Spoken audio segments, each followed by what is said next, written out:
Tobago, and good night. We're back again on another lovely Monday evening with 40 Hour. My name is Edison Thomas, filling once again this week for the lovely Lady Lashley. And we continue on the budget that took place last week, and there has been no shortage of comments from the highest rings to the lowest rungs of society. All right? Everybody from the upper echelons to the lower echelons had their say or had something to say about the budget. However, sometimes we tend to not consider one of the most important sections or sectors of individuals in the society, the youths.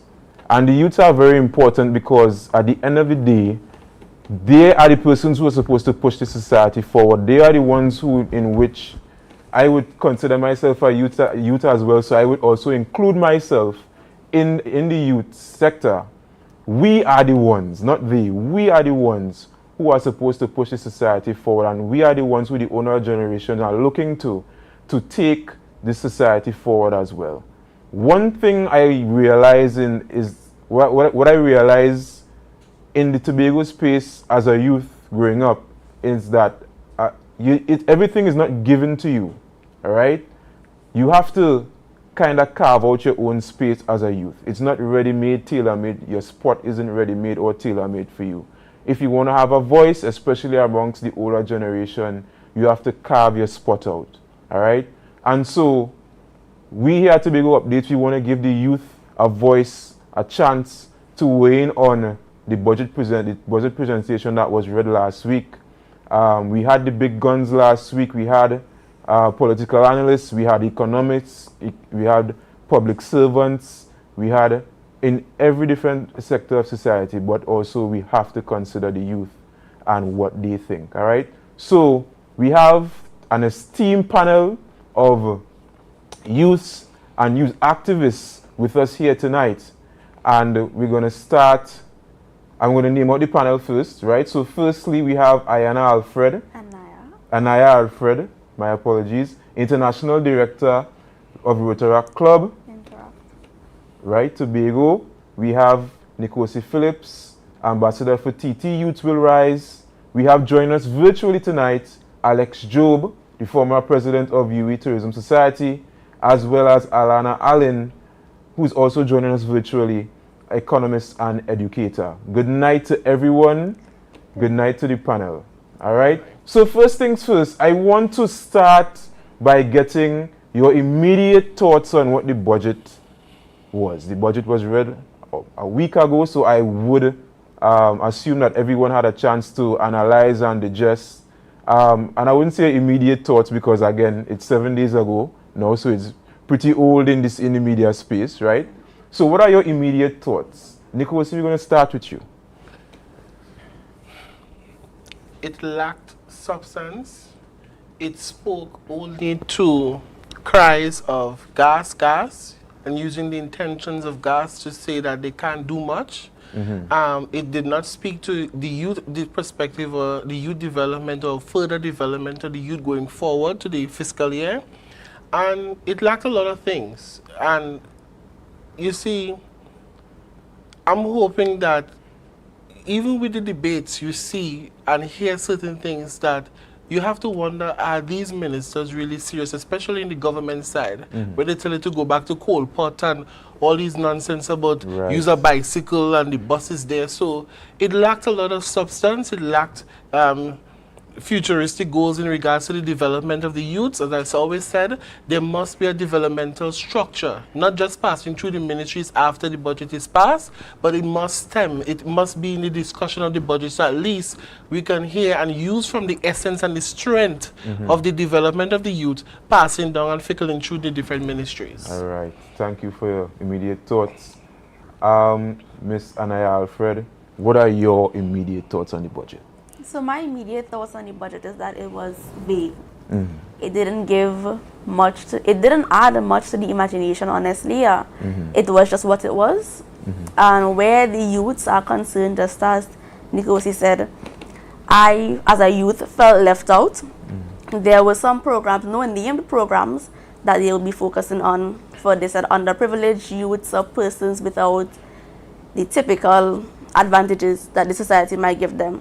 And to somebody in Tobago, rather, I feel as though that there should have been more emphasis added on what was expected or what is expected for youths, because they always say that youths are the people or the future of this island or this country, and it's shameful to see that we are the future and we have no direction. The budget gave us no direction, nowhere to take, no consideration, nothing to look forward to.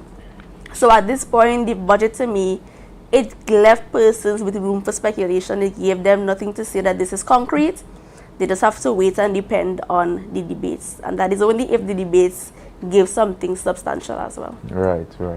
From what I'm hearing from all the panelists that we had so far, and everybody is saying that, okay, this budget lacks substance, right? I'm not hearing positives from whether it be from society at large or from the persons that the major stakeholders. You're not hearing anything positive. We also have joining us virtually Mr. Alex Job, right? What are your immediate thoughts on the budget? All right, so the budget is it was interesting to watch. Here's why I say that. Because I think the Guardian summed it up very well. In both give it and he take it away, right? On one hand, he gave you some stuff, and then the other hand, he took it away, right? Basically. The other hand, yeah. And it's going to be a hard road going forward. And I don't think that anybody will have any positive to say about it unless they are benefiting financially some way. But let's be realistic. This is not an easy road going forward with this budget. And a lot of persons, especially in the Tobago space, have rejected this budget outright. But what I could give you one positive, right? The gates, even though they are the ones that made changes to last year, or I think it's 2020 or last year, they actually gave persons now who have a diploma and so forth the opportunity to access gate again to do a BSc, right? Which is a plus, and I know persons who around me who will be benefiting from that. But still, I could talk on the tourism sector as well. It didn't do much for the tourism sector. Let's be realistic. It reduced the disposable income in the economy, and we are not going to have persons doing the staycations and the vacations that they're used to in the past. Yes, I also agree with you on the gate, right? Well, way back when it was a little bit more open, I would have been one of the persons who would have been able to advantage this situation. Well, take advantage, but I don't want to make it sound bad. But I would take advantage of the offer that they gave, and I went and I got my diploma at THTI and went on to get my bachelor's at UE, right? But I was really saddened to see everyone that came after me, or a lot of persons who came after me, wasn't able to access that because they only paid, probably if you went to do a diploma, they only paid up until that point, and you would have to do the bachelor's by yourself, which is a more expensive degree to finance. Or even if you choose to pay for the diploma, you still would have to, come out of pocket for something, and a lot of people would have took advantage of that before they closed it off, right? So I was happy. Yeah, that's a positive. I agree with you 100% that they opened back. They kind of opened the gate a little bit for a little bit more persons to squeeze through, right? Also, you have joining us virtually, Alana. We haven't forgotten you, right? We know you're there. What are your immediate thoughts on the budget?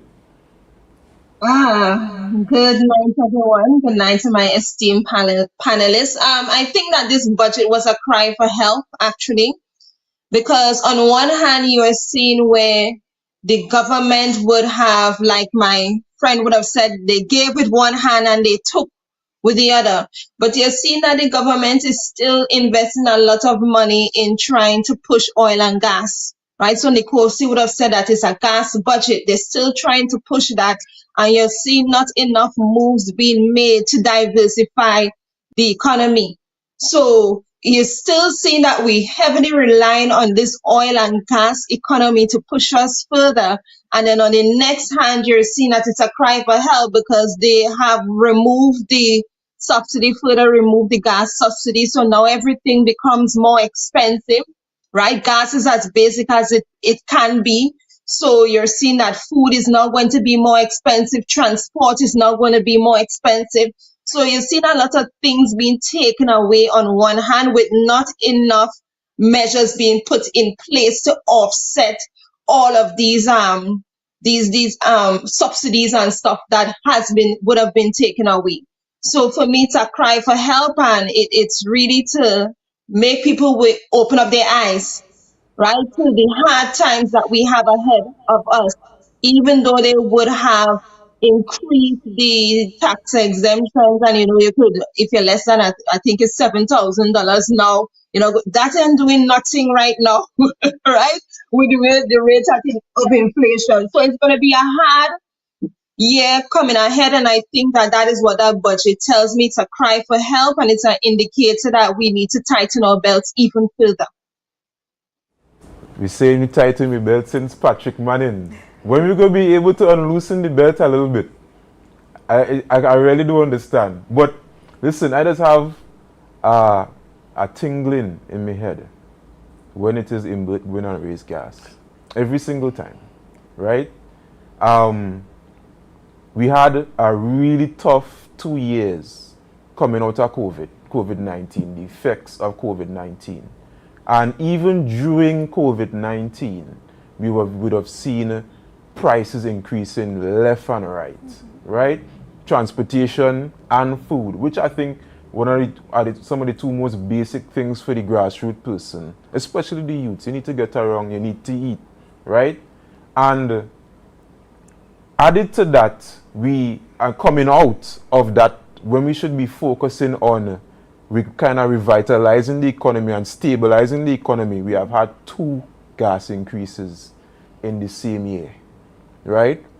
What do you think? Do you guys think that we should have, as in the government, should have helped us a little bit more in helping to stabilize the economy, keeping the prices a little bit more stable, and when that was achieved, move to whole strain a little bit, as you might say, and then when that was achieved, we move forward and then we look to decrease the subsidies a little bit.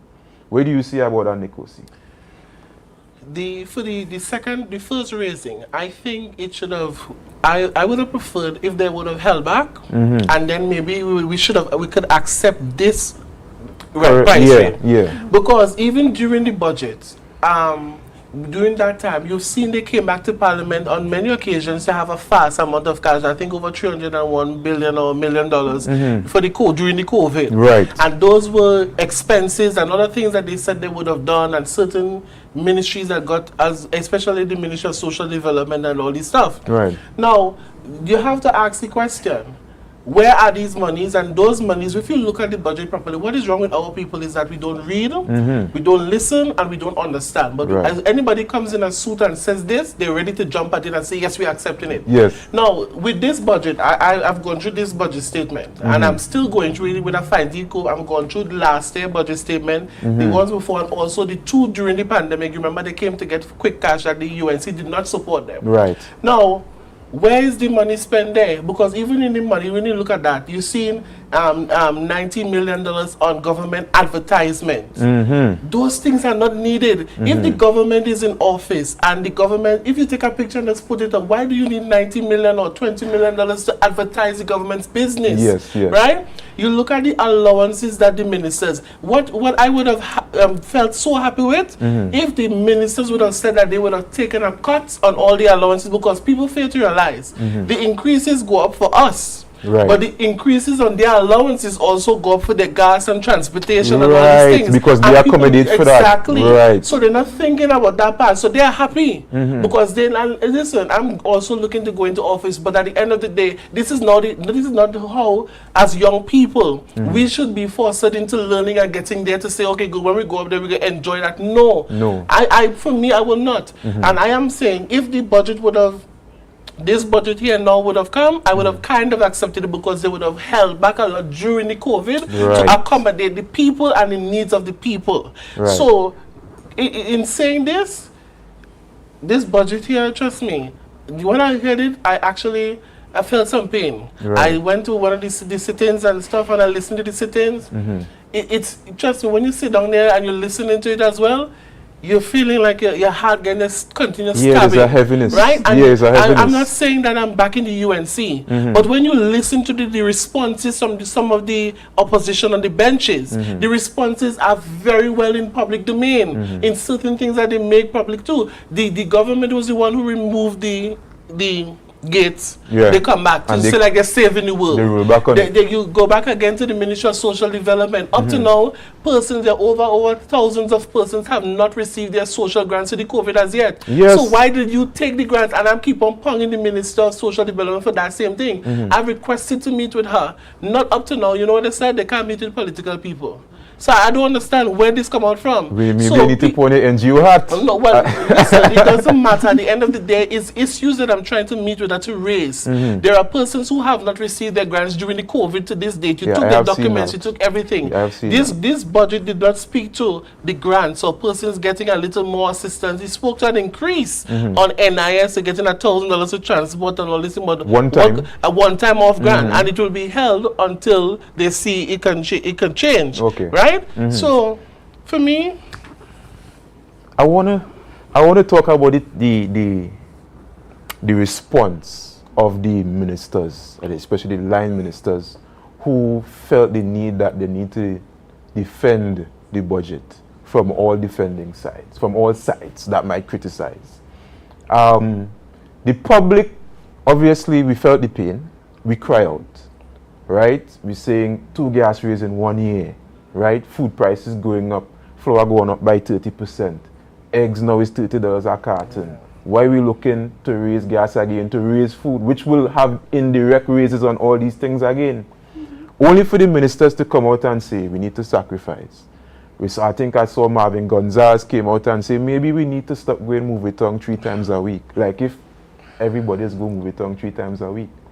What do you think? Do you think we have a kind of disconnect between the ministers and the persons who are in the grassroots people? Let me hear from somebody virtually. Mr. Job, do you think we have a disconnect with the grassroots and the ministers? They're not in tune with the struggles that the grassroots people are going through?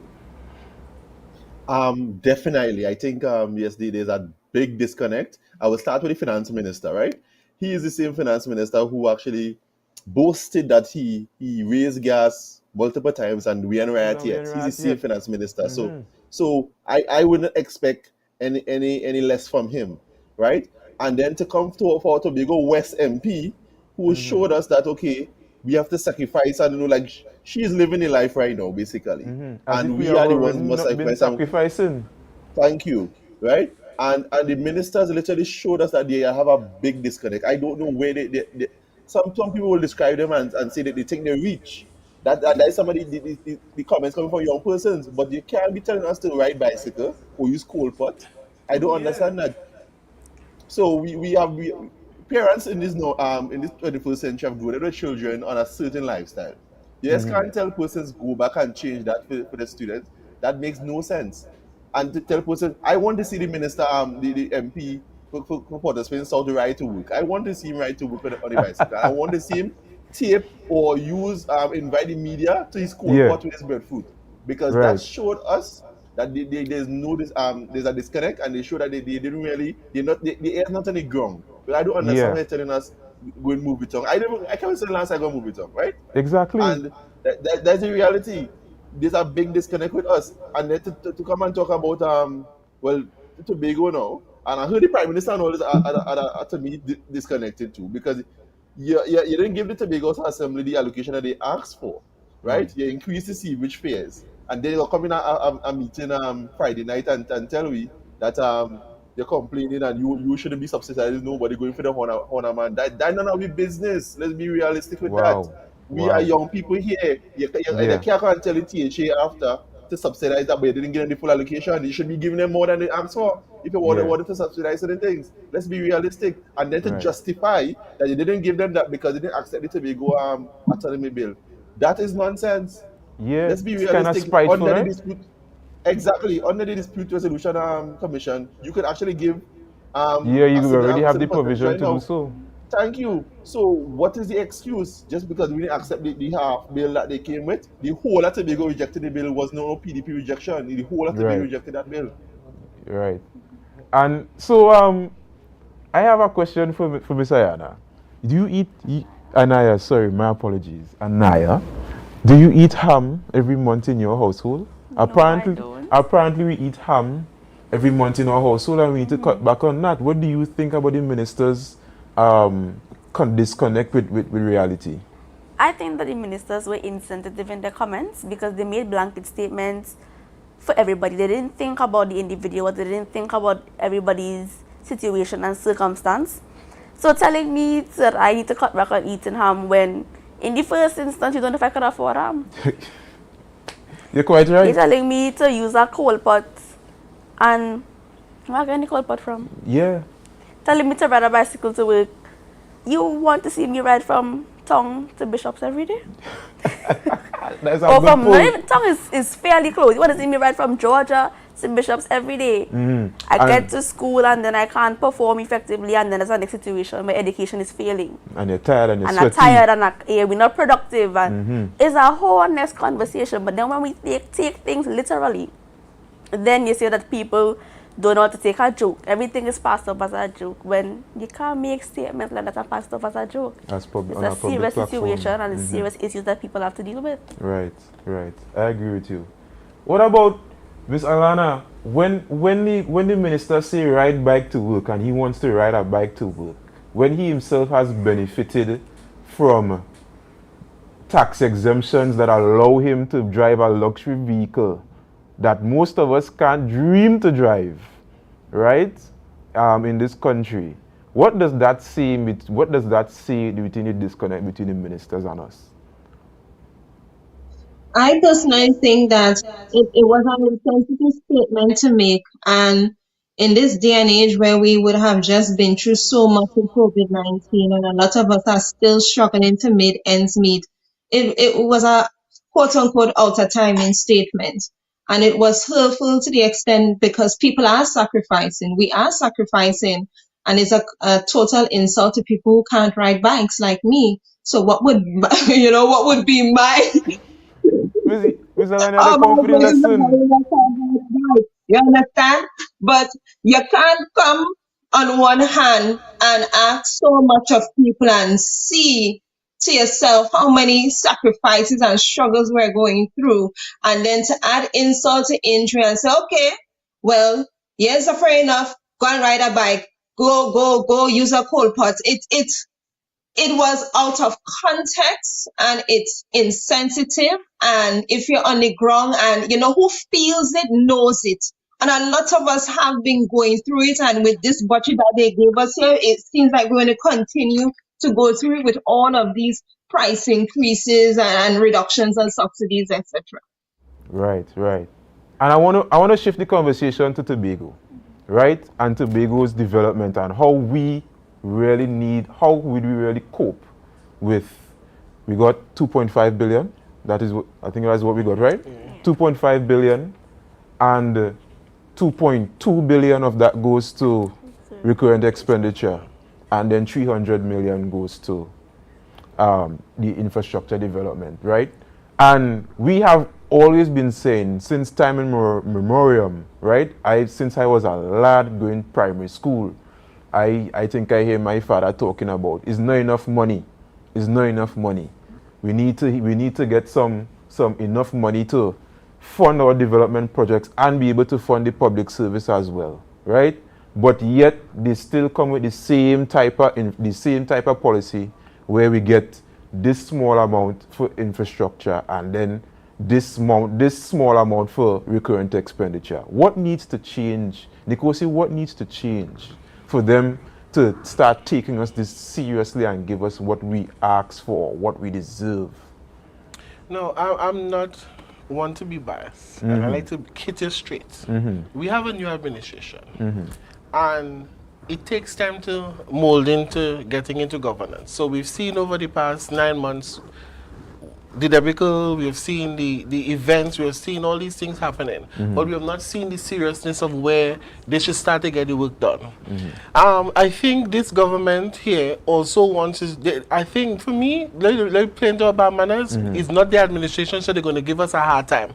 But in fighting back, we must fight for something that speaks for all the people of Tobago. Right. It cannot just be about a party premise and you want to make yourself look good to be balling and acting. There are conversations that we could have. Meaningful dialogue, conversations are always taped and recorded. Yeah. So hold them to that part of it. Everything in black and white is something legal. Nothing word of mouth is legal. You're having these meetings behind closed doors with them. This administration needs to focus on the development of the people. I've always said you cannot develop the minds of the people if you focus on infrastructural development. All the time. Right? You have to focus on, for example, in my campaign, I would have said the same thing with these young men that you're seeing on the road. Why not put a small little shop for them? Look, I think right in Penny Savers in Canby, a guy put up a little thing and he's selling water and stuff. We could have these little things around the different parts of Tobago, and you could have these young men, instead of being on the road doing nothing, you could have them there now. They have the little shop where they sell their water and stuff. Some say, yeah, they might turn it into a drug, man, but at the end of the day, give them a chance. You haven't seen yet. Now, you look at the sporting sector of Tobago. I've always said that the Ministry of Sport and Development, or whatever it is, it's supposed to be for Trinidad and Tobago. Yes. Despite you have a division of sport, they must coincide and work together. We are seeing a lot of cricket matches in Trinidad. We're seeing a lot of tournaments and youth initiatives done in Trinidad. Right. But what happens to Tobago? Right. We're not seeing the GCL coming to Tobago and doing a little cricket match or cricketing where you can bring the young people in. We're looking at the cultural aspect of it. Yes, we have the tourism company for Tobago and the tourism company for Trinidad. Yeah.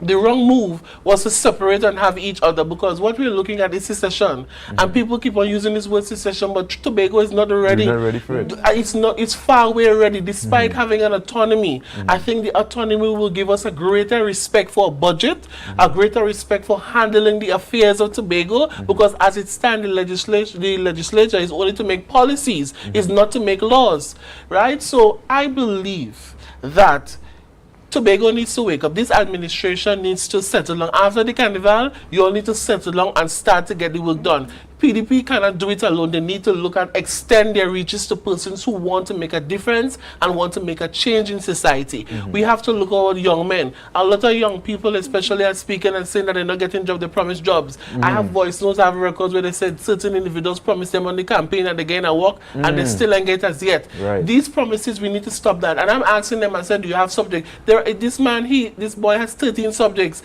He's working in the gas station. I tried to get him into something. Now he's working in a company in Trinidad, in Petrochin. Because, not Petrochin, one of these gas companies, So NGC. you lost him, Right? Because I had to make calls to make sure he had this subject. But you are having persons going to school, and after school there is nothing. Nothing for You're them. seeing in the offices, some of these people sit on behind computers, some of them have no subject, but they're there because of a party premise, so they get a position. We have to start looking at our health sector. There are so many different things that we need to trickle down, and I believe that this administration needs to focus on the development of the people before the development of infrastructure. Right. And once we get that, we can move forward and things can happen. The people first, then the infrastructure after. I 100% agree with you on that, because the capacity building is very important, right? It makes no sense to have a big fancy building, right, when you don't have, it's not being put to good use with the persons inside of it being productive, right, to make that building worth it or worth the investment, right? Like, so for instance, I always have this conversation with the education part of it and special education, because someone close to me has special education dear to their heart. And we prefer to build a new school for the special education instead of hiring or developing the talent to be able to proper care for them and make sure that they're learning properly and all of these things. And in many instances, right, the money that they're spending on these infrastructure, right, can more than finance salaries to put these special education people in. And then on top of that too, we have all these young people who live in the island, right? They went to London, they went to United States and got their masters and doctorates and want to give back, but they can't give back because they don't have the mechanism, right? They don't have the way to really contribute, so they have to stay out there, right? Very, very, very, very, very sad reality. All right. So we need to go to a break and pay some bills, guys. We here on Tobago Updates for the hour. I'm Edison Thomas. We're speaking about the youth perspective of the budget 2023. Stay with us. We'll be back soon. Hello, Crime Stoppers. This is Crime Stoppers. Please share only your crime information. I want to report a crime, but I need to make sure it will not be traced back to me. Caller, I assure you, there's no record of this call other than the information you give us and the tip number I assign you for you to call back and check on your reward. This system has worked in 26 countries for more than 40 years. Help stop crime. Call Crime Stoppers at 800 TIPS today. Calls are safe and 100% anonymous. Tobago, get ready for the most insane Juve Cooler Fete to hit the island. Water, paint, powder, foam, coolers, and bikinis. Soca Jam. Sunday, October 23rd, Dwight York Stadium, 3 a.m. to 10 a.m. Featuring Lyrical, Skinny Fabulous, Patrice Robert, Young Retta, Ira George, and Tempa. Come jam to Mighty Kush, Custodian International, Akeem and Salty, Caution Sounds, Trevlin and Keenan Die Hard, Selector Goofy, and Johnny Quest. Soca Jam. Sunday, October 23rd, Dwight York Stadium, 3 a.m. to 10 a.m. Online tickets are available at islandetickets.com or visit Soca Jam box office. Follow our Instagram at Soca Official for our committee members. For more information, call our hotline at 295-8184. It's a different type of thing down there. And we party till we drop down there. With a lot of pretty girls down there.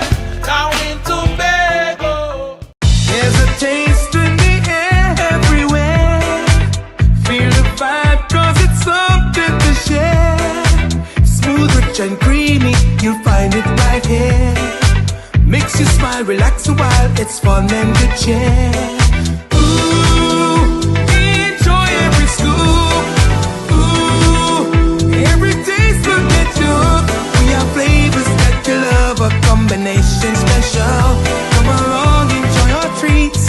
This is Uncle Pete's.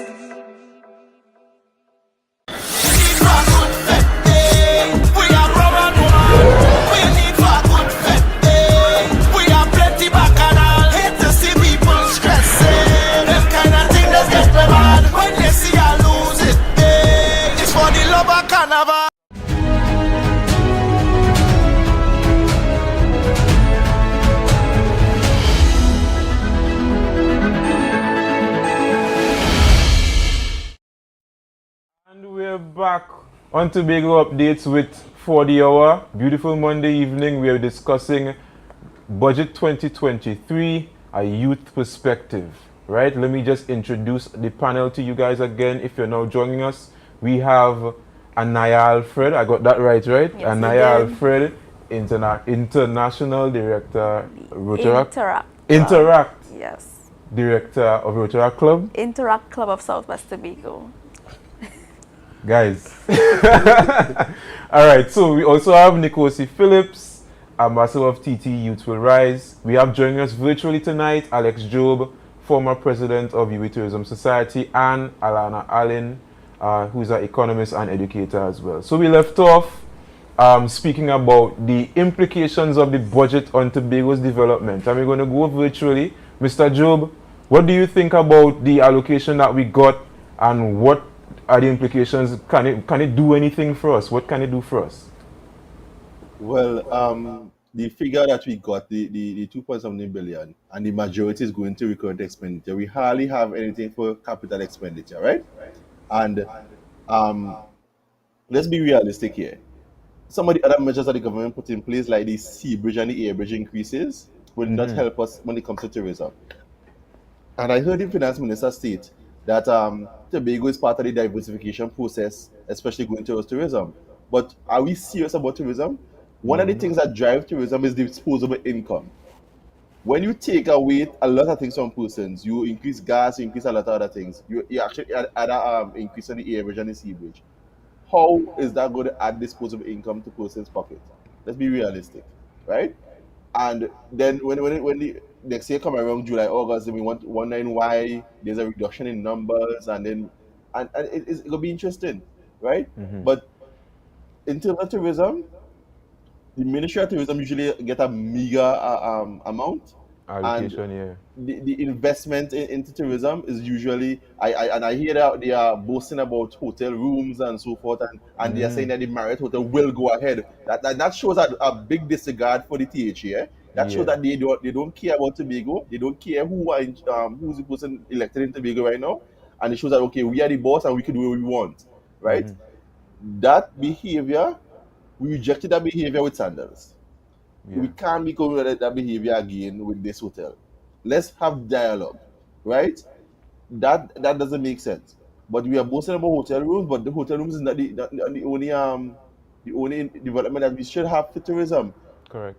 I know they're invested in the airport terminal. Let's be realistic. They invested in that, and they handle the relocation very miserably. They Badly. handle it in the worst way, Yeah. right? But what about the ports? What about the seaport? What about Charlottesville? Like I look at Jamaica. Jamaica have more than 3 cruise ports, right? And so there's one of them in particular that actually has an extendable jetty. The jetty actually falls out and stretched out when ships need to come in. Charlottesville can actually do one of that. What about the investments into those things? No, I'm not hearing these things. Scarborough has a size and depth restrictions. Let's be realistic. We can't be talking about tourism and we can't accommodate a certain amount of ships. They don't have tugs allocated to Tobago. So are we serious? Is this budget a serious budget when it comes to tourism and diversifying and developing the island? And I ask you the talk question. something you talk something very serious there about the disregard for the the Tobago House of Assembly at large, and not consulting with us before they make major decisions that affect us. Because I could tell you for one, the raises in the airfare, the raises on the sea bridge as well, is going to affect a lot of Tobagonians greatly. And because we are the ones who really pay the price for that, not Trinidadians who come over here on they could probably do a $25 increase, but when it is that you have to go down Trinidad every week or every twice a month to facilitate your business, people who have to go for school and all of these things, it gets very expensive. Not even considering the plane now, which is now what, $200 and the change fee, which is, so it's now you're looking at a $500 fee going forward. And so I saw Mr. Chavez Augustine. He came and he said, maybe we should have considered letting tourists pay the full price for the airfare and for the air bridge and the sea bridge, and having the locals, probably CARICOM nationals and locals, pay a subsidized price. You could even have it abridged in CARICOM, they pay a subsidized price, then locals, Tobago locals or Trinidad locals, pay an even more subsidized price, right? So you wouldn't get hit. So all of these things come with consultation, right? So what do you think about, Miss Alana, what do you think about the blatant disregard of just not asking us about simple ideas that we could use to, we know things stuff, but if you had consulted with us, we could have given you some good. What do you think about that, the disregard? Well, I personally think that if you're in a relationship and someone doesn't consult with you, where does that put you? It shows that you're not of much importance. And you're seeing where Trinidad is making a lot of decisions on behalf of Tobagonians and not really taking into consideration the full implications that it would have on Tobagonians, right? Something as simple as raising the air bridge, the cost of the air and the sea bridge. I'm going to be very frank with you guys. It has been very, very unprofitable for many years, and it has been subsidized, right? But the whole long and short about it is there are certain basic amenities that Tobagonians can only access if they go to Trinidad. So you want to think about how's this going to affect persons, a small business owner who has to get supplies from Trinidad, right? So that means that their products and services are even going to be more expensive. You're going to even talk about the bigger business who have to bring stuff from Trinidad. So we are already paying for it at the supermarket, and then it's going to get even more expensive because of all of this.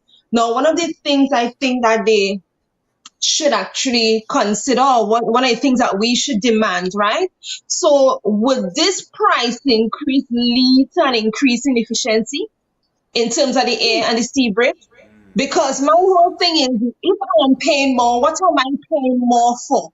I am fed up of hearing Tobagonians crying and, sleeping on the airport. You can't get a flight, right? So on one hand, we want to increase tourism. So let's be real, right? Tourism already have a hit because just the cost of getting to Tobago will become more expensive. But then it's hard to get to Tobago. Who wants to go to a destination that they cannot even get to? And that's just the tourists. Eh? Let's not talk about persons like me and you who actually live here and can't get a flight. You cannot have a legitimate emergency and want to get to Tobago. And I've seen it on many, many, many occasions. So as much as you want to raise the price, my question is, will the increase in price be offset with an increase in efficiency? So you had to give me something. And that I think that is what Tobagonians want to know as well. And the traveling sector, that's what they want to know. And just to add to the speaker before on virtual, when he said consultation with Mr. Augustine, the finance minister had a meeting with him before the budget. Just before. So therefore, now my question: when he raised that, didn't he use that same? Did they have that discussion with the increase? Was he aware of it? No, he wasn't aware because I believe Mr. Fay is a genuine person, and he said he wasn't aware. Well, I don't know, but that part in the meeting in regards to that. But as I said, if he had the meeting, why didn't he raise that concern? Or if he was aware, if he wasn't aware, that's one. Two, the other part of it in regards to consultation. We've seen it happening even when the administration was the PNM. Right. You see that they're siding with it, and you're seeing now we have two persons inside the Parliament, Tobago East and West, who just sitting there telling us the same nonsense. So therefore, you see what we have to get away from party politics, and that's going to be very hard because when you have people representing us inside the Parliament for Tobago that does not speak for Tobagonians, but yet when the election comes, you still voted them back. Who are we to blame? We are the ones to blame because we keep on putting them back. In regards to Miss Allen. Right, Miss Allen spoke about the increase in efficiency. Yes, I had to sleep on the airport Saturday too because when I got there, the last flight was 8 something and just Saturday gone. Just Saturday gone. I ended up in a party and then come back the next morning. But at the end of the day, the amount of people that I saw there, we could have at least got 3 to 4 more flights to leave Trinidad. Right? Wow. And their justification for subsidy and all this nonsense, it's irrelevant. Let me get fed up on that. I knew from the beginning, with this $50 that they had there for in case they came late, that was just a little tinge to add on. Yes, right? For them It is a little tinge. Now, as I said to somebody in Trinidad, because Trinidad people were arguing about the same thing. This Trinidad and Tobago people like a 9 days obia. You talk and you talk and talk for so long, and then you protest, and then after that you're going to buy the gas, you're going to buy food, you're going to buy things normal. Yeah. We have to take a stand, but the stand cannot be that we must be rowdy. If we cannot have conversation with this government and the ministers, and then again the UN and other persons like us, we should not be taking advantage of our citizens. And that is what is failing. In regards to Tobago, we need to see an increase in flights, and we need to say that, but we keep on talking. Are they listening? I think it's supposed to go to the upper house for debates. They still have debates going on with it. But at the end of the day, who are the speakers for this Tobago space? It cannot just be the PDP. It has to be voices of the other parties. Where are the other political parties? We all must come together and signal that table discussion. Right. And moving forward with Tobago's development, it cannot just be you pinpointing certain people to have discussion. Yes, your voice is strong because you're an administration now as the PDP administration. But use the other forces and other political parties. It must be a time when you come together to speak on behalf of the people of Tobago. And even though you invite the minister, West and East, to come, and they're still coming to the meeting and saying what they had to say. If they don't hold their end, we have to hold them accountable and keep on hitting at them one after the next. Right. And I think I agree with her. There must be an increase. The airport is open 24 hours internationally. So why we can't have that? Exactly. Right? The ferry service as well. I have problems with that ferry service as well in terms of how they do things. If the sailing is at 4 o'clock, Right. you come into check-in starts at 3 o'clock, and you stand by starting and come some minutes before. That doesn't make sense. If your check-in is 4 o'clock, you start to do your sailing is 4, your check-in at 12 o'clock. So by 12 to 1, you will know, okay, good. We have 400 sailing spaces. People then come and say, so we can see we could take a few 10 and keep on going like that until you meet to the time. You wait until the last minute, you have black people stand up like if it's dogs. We need to, it also has to do with the productivity of you as the worker, you as the management. You see, we cannot access tourism in Tobago unless the mindset of our people change. You having a business place open at 9 o'clock for breakfast when the airport open at 6 o'clock in the morning. Come on, man. You see, we keep on crying out, and let's not be selfish here. Yes, there are certain things we accept and we not accept. They're using the term and saying, yes, all them people coming out for party and all them parties. And yes, I've seen it. A lot of people coming for party. But let me tell you something. Just so the same night, Saturday night, I was talking, and I was cutting it short. When we as young people, NGOs, have to deal one-on-one with people, a woman called just last week and said, you see this, I can't take it anymore. She has 6 children, right? It's not her fault. Certain to come forget about that part. Right. But at the end of the day, I've been dealing with her for the past 3 years and helping them with their food, supplies, school books and stuff. When you go there and see where these people living, and see what they're living, when rain fall and that bed is floating in the water, I asked her, so you all sleeping? She said, we had to sleep in it because that's what we have, right? And when she said that she had to take her life because she can't do this anymore, that is where you have to step in, and they're not seeing that. They're not seeing it. Nobody's seeing that, and the NGOs are the first hand that deal with people, but we don't get support. When we go to them to ask them, we have to get them a whole grocery list to get at some grand, and still you're not getting it. So at the end of the day, the people of Tobago, we need to wake up and smell the coffee. Trinidad needs to respect Tobago people and respect where we come from, because traveling to and from, we need that. We need to clear that. We're not going to accept. We shouldn't be even accepting any increase.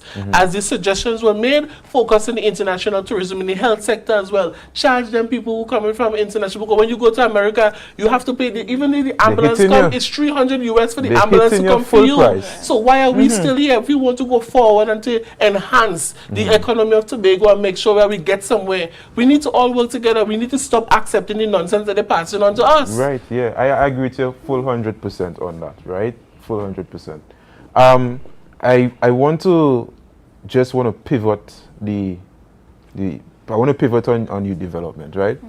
And Nicosi, earlier in the program you brought up the fact that there was no investment in youth in the budget that was in black and white since 2019? 2019. 2019, yes, 2020? Yes. Right. And so we're now seeing that the youths crying out and say, we feel left out, we feel left out. What, and I want you to weigh in first. What would you have liked to see for a budget, in the budget for youth? What would you have liked to see? Okay, so from my perspective, the budget just stated that it would be focusing on underprivileged children and certain skill-based programs. It didn't name anything. And if it is your one to really delve into youth development, I think you need to start having conversations with youths. See what they want. You as, I'll make it sound bad, but an older person making policies or the lack thereof of policies for youths, to me, it's silly. You're out of touch, you're out of the space, you don't know what is relevant. And a lot of times they refuse to find out what is relevant because they don't understand it. If it is, we as a people actually spend time and encourage youths to not leave the country, but rather stay in the country and give them the space and the energy to put forward ideas, you would see a big difference. Like, example, we would be having discussions in school. I have a group of friends. And we would discuss anything from politics to religion to renewable energy. And renewable energy, if it is you have increases like this going on, like gas and electricity and that kind of thing, why not have a discussion with the young people? yes, we might not be paying the bills, but we are the ones feeling it. We hear our parents complain, we hear our siblings, we hear the complaints, and we are the ones that sit down and just listen and take it in because we feel like we have no voice to actually make a difference. You might have to carry roast breadfruit in school for lunch. And then when my breadfruit cold and my butter, them solidify again, what I going and eat fat on. Yeah, microwave in school to eat it up. But if electricity going up, there are other forms of electricity. We could think about solar systems. We had a discussion in school about this already. Right. You know how hard it is to actually get a permit to have renewable energy in your house? In Tobago. In Tobago.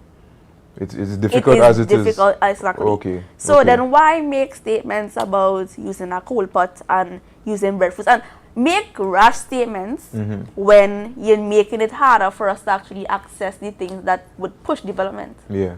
And I want to make a comment on that too with the renewable energy thing and alternative forms of energy.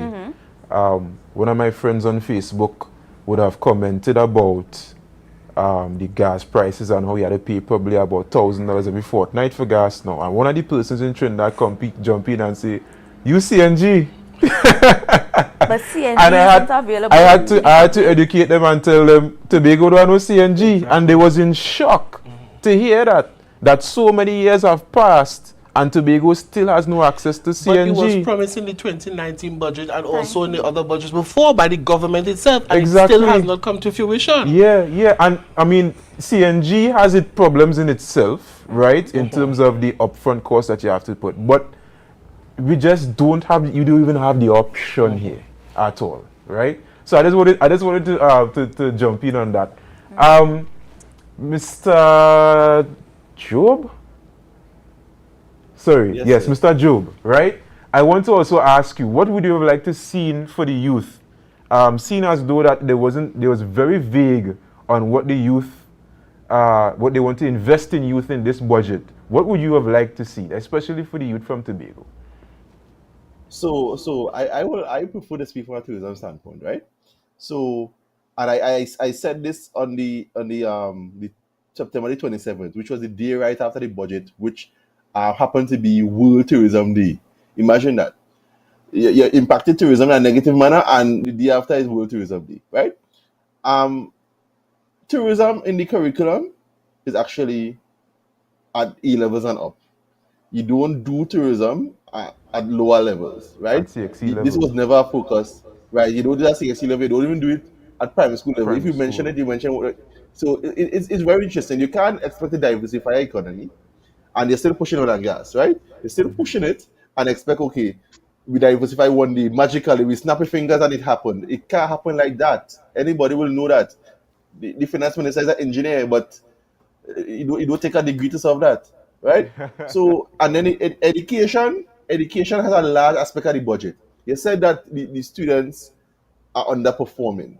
Why not find different ways to allow them to perform? The basic curriculum does not support that. So you find things. Tourism is a very interesting topic, right?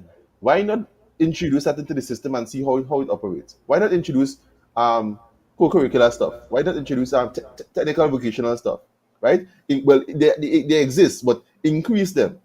Why not increase welding and so forth and all these different things? Come on, because you need a welder someday. You need somebody to build a gate, right? It's not that there's no shame in doing these kind of jobs, right? And I think these things need to be increased. You can't come and say that the students are performing and then you're not investing in these things at a higher level. Let's be realistic, right? And let me just mention this when it comes to the piggyback on what Nicosia and the economist said, right? The increasing the AFA, right? Caribbean Airlines has shown that they never had Tobago's interest. Let's complain and imagine pre-pandemic they started making profit, and this was profit with 12 Boeing 737-800 NGs and 5 ATRs. Since then, they have increased the ATRs to 7, and they are still they are renewing the NGs into the MAX fleet, right? Why are we paying for their efficiency? That is their problem. They could clearly see that when they were making profit, why wasn't the increase on the average warranted? Why wasn't it? No, you have reduced flights. Yeah. Thank you. You have reduced flights and they expect us like all of a sudden now you're using Tobago. Like we are the bastard child. No, we are not. And Right. let it be clear. Tobagonians go to Trinidad. So we do according to the chief secretary, we do go to Sidon America's beach. We have better beaches than that. Right? We go for business, we go for Exactly. healthcare, we go for school, right? Administrative stuff. And Yeah. School. I think Caribbean Airlines sooner or later need to wake up and realize that Tobago is a asset and need to treat us like an asset. And we need to demand the respect because we ain't here to play games. We're talking about tourism and so somebody will take us seriously and then they will say, well, nah, well, they look over the airline. No, let's be realistic here. And I like what the previous speaker said about the efficiency. Yeah, the give and take. You're paying more money and the efficiency is the worst, right? Imagine Tobago. Look at the distance between the terminal building and the vessel. When you want to load the vessel 30 minutes before the vessel departs and then rain starts to fall, what happens? You had to run through the rain. Well, and you're not giving us the Caribbean Airlines giving us the plastic, eh? They ain't giving us that, eh? Right? We was walk through the rain to load the vessel, Yeah, and then yeah, we yeah. must suffer when the vessel reach late and all kind of thing. I think people need to get out of that because if we have an efficient system, person accessibility is a big part of tourism. And if we want to diversify, let's be serious about the sea bridge and the air bridge. My input. Yeah. Yeah. And two, we need to kind of, well, what the government would want us to believe, I think, is that the air bridge and the sea bridge supposed to be a profit making thing, because the way in which they put across the figures to us, it's like if they made investments for it to pay off. But everyone, especially for us in Tobago, we see it as a public service. Just as PTSC or TNTech, these organizations are not there mainly for profit. They're there to facilitate movement. They're there to facilitate production in the economy, not for profit, right? So I am with you there, Mr. Job, when it is that they're saying that we need to look at the figures. We don't need to look at the figures, right? You as the government, that's what we're paying our taxes for. We're paying our taxes for you to fund these public services for us to be able to facilitate our lives, especially for us in Tobago. All right? I didn't ask this question to Miss Allen, but what would you have seen, what would you have wanted to see for Tobago in terms of you? Well, I was beginning to feel like a bit. Tobago, I would give a more generic statement. We've gone through the last 2 years, which I would have stated, and out of every crisis there are opportunities, and I think that the whole notion of diversifying through digitization and investing in our digital infrastructure. You want to talk about tourism, but our tourism product and the quality that we need to be provided, it needs to increase. Right? We need to have a better digital infrastructure. We need to have training in that area. And that is one of the fastest growing sectors there is right now. So if we're talking about diversification, I love how you say put tourism in. So that's great. But your utilization last year, there were actually allocations and stuff like it in the budget. And it's no longer so much of a big issue because we're going back to normalcy. But what did we learn? And that is the thing. We need to take the lessons and go with it. Tobago Trinidad and Tobago in particular is going to get left behind if we don't get on it. I think this last week or the week before, rain was falling and you could barely get any proper internet access, any proper data with these internet carriers and stuff That was like rough. that. And when you look at the newer generation, you all need to understand that the future of Tobago lies in our youth, and it will be up to them to carry our economy and help to reboot our economy in light of the hardship of years that we would have gotten. So we need to provide avenues in which for them to train and capitalize on those things.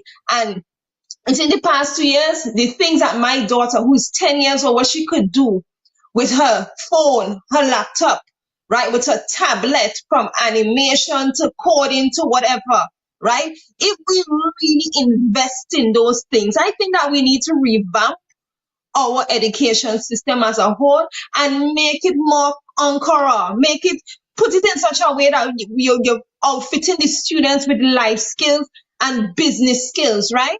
I want to see small business incubators. We have a lot of youth right now, lack of opportunity. Almost everybody I meet, they have a degree, and what they're doing, they're unemployed. They're not doing anything with it.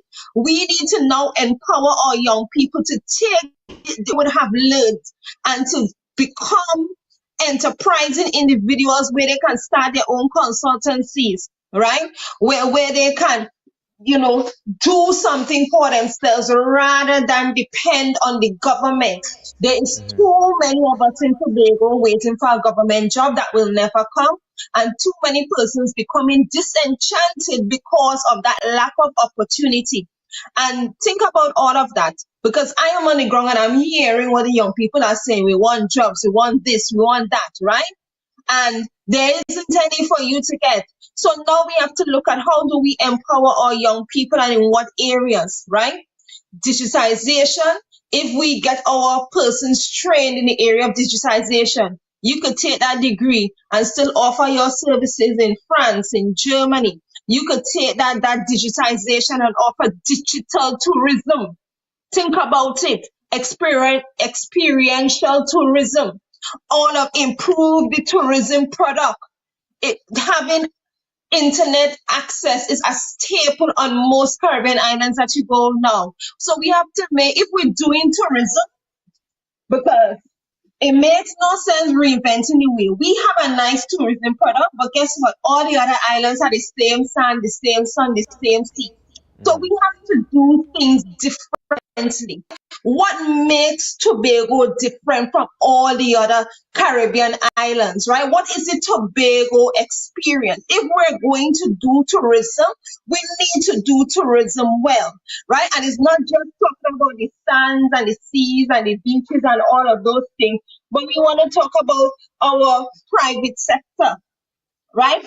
Customer service, having access to the internet. We're talking about our cultural tourism, all of these things that we need to do it. If we're doing it, we need to do it really well and market it, right? And these are the areas where you can incorporate the younger persons and have them trained and ready for the new age of doing things. There is a new age of doing things, and Tobago is still left in whatever century we're in, right? Everybody was talking about digitization last year and the year before when we had no choice, and now that we get a little bit of fresh air, all of a sudden we're forgetting about it. And I am saying here, and I want people to listen, is that is the future, right? And we need to do those investments. And when you see Tobago having this allocation here of $2.52 billion, and the majority of the money going towards paying bills, we're not getting enough money to really invest in our capital infrastructure and invest in areas that are crucial to our growth and development. So those are the things that we want for Tobago. And this is where the young people will come in, because the easiest person to train, to get ready, to help with the diversification plans is not a 50-year-old, right? Hardest person to teach. And like the course, you would have said you have to develop the people. So start with the young people, the people who are easiest to train, the people who are willing and able, and we want to give back. We want to give back, but you have to give us a chance, right? It has to be attractive. You have to feel wanted and special. And yes, my voice matters. That is what we want from the young person. It's not me sitting down on a degree and becoming disenchanted and just being bitter citizens, not wanting to contribute. So the whole notion of Tobago going forward can't just be, we can't leave it up to the politicians. We need to get everybody involved, and the sector, the segment that is very much ignored, the young people are actually the one who have the recipe to take Tobago forward. And that's my 2 cents for today. All right. That's more like $1, eh? That's more like $1. We have closing comments, guys. 30 seconds. We have to wrap up. But 30 seconds, really quick. Any closing comments that you have, Nicholas? We're going to start with you.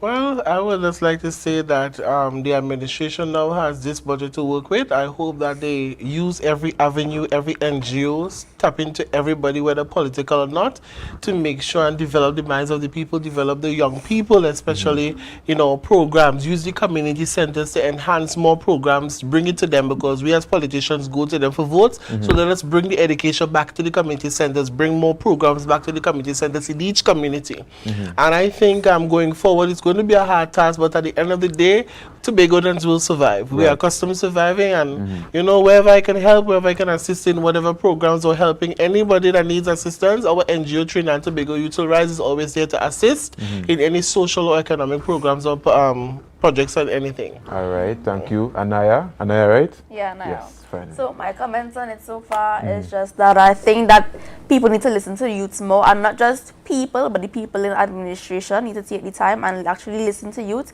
Give us the time, Maddie, because we have a lot to say. And if you listen right, you will hear what needs to be said. Right. Where education is concerned, that's our next topic. But I believe, similar to what Ms. Allen was saying, we have moved forward, and then we have this notion that we need to go to post-pandemic times, and in my opinion, you can never go back. You need to keep on stepping forward, and digital ways is the way to go. Right. Listen to the young people, give us a chance, and you will see big things. All right, Mr. Job, closing comments. So I would like to say it will not be an easy road ahead. I think this administration in Tobago has to work very hard and try to work a miracle with the current allocation that we have. But I would like to agree with Ms. Allen with the digitalization, and definitely yes, there's some digital infrastructure that we need to invest in the digital infrastructure. Certainly, we need to do so, and give the young people a chance. Give us a chance. And where is the Ministry of Youth and National Service? Because sometimes you wonder if they existing, because are they existing for Trinidad alone? And come on, let's invest in the youth. Let's just try to develop the youth. And just because Tobago have a division of youth, a department of youth and sport, come on, let's liaise and let's collaborate. Let me emphasize that liaise and collaborate. Let's don't come and take it dictating and do what I want. Certainly not. Not in the Tobago space. But where's that ministry? I need to ask that question, eh? And the digitalization, because let's be realistic. Things that worked during the pandemic, it showed that we didn't have to go and stick up in traffic when the morning come. Now the Prime Minister said we have no discipline. Interesting perspective going forward. So that's just my 2 cents. Very interesting. I love that comment. Ms. Allen, your closing thoughts. 2 cents this time. No problem. I just want to encourage Tobagonians and our young people, to speak up and to use your voice. I mean, the reason why we have from time over time, we're just being given money and it's not enough and whatnot is because we need to band together and come together. Don't just leave it up to the politicians, but come together as a collective voice and say enough is enough, right? Because we're going to have this conversation this year in 2023, and I'm pretty sure it's going to come up in 2024 and 2025 unless we take a stand and say enough is enough and ask to be valued in this relationship with Trinidad and Tobago. And that is my stand. We need to take a stand and we need to let our voice be heard, and it's not just saying it and then walking away for 1 minute, but really sticking by what we all value in this relationship. Right. Thank you so much, guys. And what I've heard from this panel tonight, if it's one thing I heard capacity building, very important within the youth. That's what we want. We also want proper diversification, not just lip service to it, right? We also want the facilitation and development of the digital sector, because that is where the youth thrive today, right? So we're wrapping up. I want to thank the panel tonight for coming out and giving your sterling perspective on the budget. I always say I learn from everybody who come on this panel, whether it be young or old or indifferent, right? I want to thank you for giving your contributions tonight. Tobago, I want to thank you for listening in, tuning in, whether it be on social media, YouTube, or on the TV stations. I want to thank you for sharing this hour with us tonight. And we're going to see you guys next week. We're going to come back when we come back next week and we discuss more on 40 Hour. From Tobago Upstate Studios, my name is Edison Thomas, filling in for the lovely Lady Lashley. Have a good night.